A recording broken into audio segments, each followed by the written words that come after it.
नमस्कार।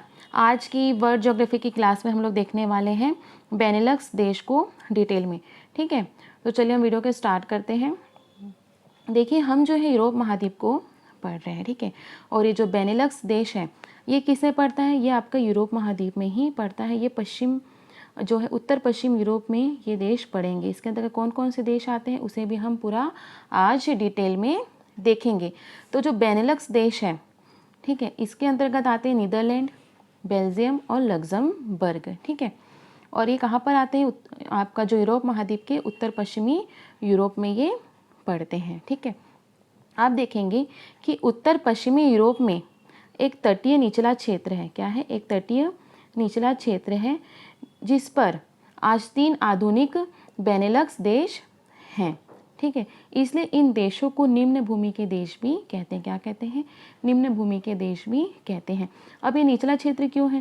क्योंकि जो है फ्रांस से बहुत सारी नदियाँ, जर्मनी से नदियाँ बहुत सारी निकल के कहाँ पर गिरती है? उत्तरी सागर में जा कर के गिरती है। तो ये और ये समुद्र से लगा हुआ क्षेत्र है। ये तीनों देश जो लगे हुए हैं, ठीक है, आप देखेंगे ये जो क्षेत्र है ये क्या है? समुद्र के किनारे स्थित है और ये इसलिए निचला क्षेत्र है, तटीय निचला क्षेत्र है। ठीक है, जिस पर आज 3 आधुनिक देश हैं। इसलिए इन देशों को क्या कहते हैं? तीनों देशों को निम्न भूमि के देश भी कहते हैं और इसे बेनेलक्स भी कहा जाता है। ठीक है, अब इसे बेनेलक्स क्यों कहा जाता है? अभी तो हम समझ गए कि इसे निम्न भूमि के देश क्यों कहते हैं। अब हम देखेंगे कि इसे बेनेलक्स क्यों कहा जाता है। देखिए, 3 पड़ोसी देशों, ठीक है, 3 पड़ोसी देशों बेल्जियम, नीदरलैंड और लग्जमबर्ग का एक आर्थिक संघ है बेनेलक्स। और यह जो नाम है इन देशों के अंग्रेजी भाषा के प्रथम 2 अक्षरों के मिलने से बना है। जैसे बेल्जियम का BE, ठीक है, नीदरलैंड का NE और लग्जमबर्ग का LUX, इसे मिलाकर क्या बना है? बेनेलक्स। क्या बना है? बेनेलक्स। आया समझ में? यह एक इन तीनों का मिलाकर के आर्थिक संघ है। तो इसके अंतर्गत हम कितने देशों को पढ़ते हैं? नीदरलैंड, बेल्जियम और लग्जमबर्ग को पढ़ते हैं। ठीक है, और इसे क्या कहते हैं? इसे निम्न भूमि के देश भी कहते हैं क्योंकि यह जो है उत्तर पश्चिम यूरोप के एक तटीय निचले क्षेत्र पर पड़ते हैं तीनों देश। आया आपको समझ में? अब हम इन देशों को डिटेल में देखते हैं। देखिए, नीदरलैंड को सबसे पहले देखते हैं। तो आप नीदरलैंड को देखोगे तो यह जो है पश्चिमी यूरोप का एक औद्योगिक देश है। ठीक है, और यह जो है पहले हॉलैंड के नाम से प्रसिद्ध रहा है। ठीक है, इसकी राजधानी है एम्स्टर्डम। क्या है? एम्स्टर्डम इसकी राजधानी है और जो द हेग है इसकी प्रशासनिक राजधानी है। ठीक है, यहाँ पर एक वेटलैंड जो कि बहुत ही फेमस है, डी बाइस वॉश। यह एक नेशनल पार्क भी है और एक वेटलैंड भी है, मीन्स आर्द्र भूमि भी है। ठीक है, यहाँ पर एक बंदरगाह है रॉटरडैम।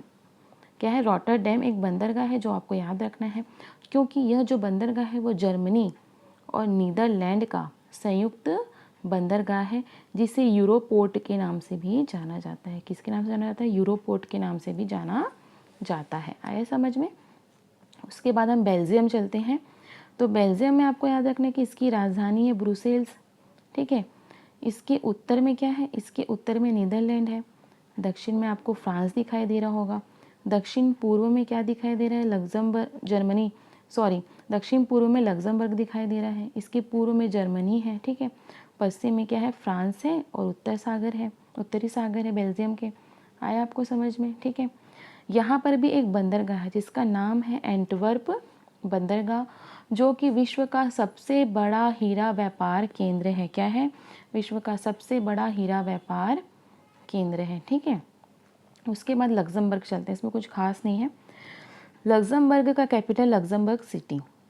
यह जो है बेनेलक्स देशों में सबसे छोटा है और यूरोप के सबसे छोटे देशों में से एक है। यह एक लैंडलॉक्ड कंट्री है। ठीक है, इसके उत्तर में बेल्जियम है, दक्षिण में फ्रांस है, पूर्व में जर्मनी है और पश्चिम में क्या है? बेल्जियम है। ठीक है, आया आपको समझ में? तो आपको जो बेनेलक्स देश है उसमें इतनी सारी चीज़ें आपको याद रखनी है। आई होप कि आपको मेरा वीडियो पसंद आया। अगर आपको मेरा वीडियो पसंद आया तो प्लीज़ मेरे चैनल को लाइक, शेयर एंड सब्सक्राइब जरूर कीजिएगा। धन्यवाद।